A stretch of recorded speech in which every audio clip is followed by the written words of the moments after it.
The Trump administration is continuing its crackdown on immigration through enforcement raids, arrests, and deportations. That has included some teenagers being taken into custody by immigration officials. The recent arrest of an 18-year-old in Massachusetts on his way to volleyball practice has sparked protest in his community. Laura Barrón-López has the story of another teenager, this one in Georgia, who was recently released from custody. Last month in Dalton, Georgia, 19-year-old college student Ximena Arias-Cristobal became the latest target of Trump's agenda. After being pulled over for a traffic violation she didn't commit, Arias-Cristobal was handed over to Immigration Customs Enforcement agents and detained for 17 days. Her arrest sparked protests and support from the community, and the charges were ultimately dropped. Arias-Cristobal, who was brought to the U.S. illegally when she was 4 years old, was released on bond and faces deportation to Mexico. Ximena joins me now to share her story. Ximena, thank you so much for talking to us. Thank you for having me. Ximena, take us back to that day. You were being pulled over for a traffic stop, and then you were handed over to immigration agents. What was going through your mind? I was very fearful of what my future may hold because I know how immigration looks right now and how even being in college, a 19-year-old that has lived here for 15 years, that really didn't mean much. I was also very fearful because I knew that my father was already being detained in Stewart Detention Center for the same reason as me a couple weeks before I was taken to Stewart. You were detained for a little bit more than 2 weeks, just hours from your home in Dalton. What was the experience like in detention? It was very difficult and life-altering.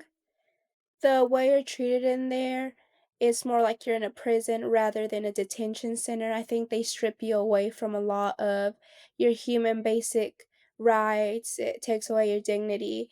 It's very difficult to stay strong in there. Like you, your father is also facing deportation, and he was detained, as you said, at the same facility that you were detained at. What is the status of his case, and how is your family coping with the possibility that both you and your father could be deported? Well, right now in my dad's case, we're very hopeful that he'll possibly be getting his permit here in the next couple of months. My family is going to counseling. We're trying to do our best to cope with everything that's happening and process the past couple of weeks. Since you've been released, have you changed any of your day-to-day activities, the things that you would typically do? And is there an environment of fear in the community right now? Definitely, my life has changed. I can't go back to my usual lifestyle.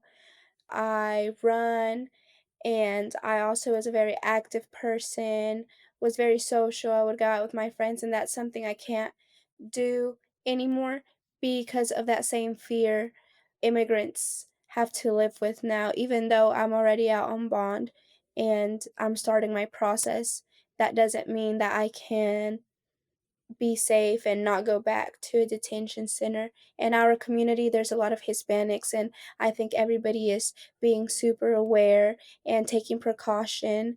Not a lot of people are going out right now, so more people are living in fear and being more cautious about how they go about their everyday life. Your community has really rallied around you during this time, including a local Republican state representative who came out and said that you're not the type of person who should be targeted by ICE. What has it been like to see the community come out and support you? It's overwhelming. I mean, the support I'm getting is absolutely amazing, and they're part of the reason why I'm able to speak to y'all and spread awareness and have a voice for millions of people that don't. Ximena Arias Cristobal, thank you so much for sharing your story. Thank you for having me.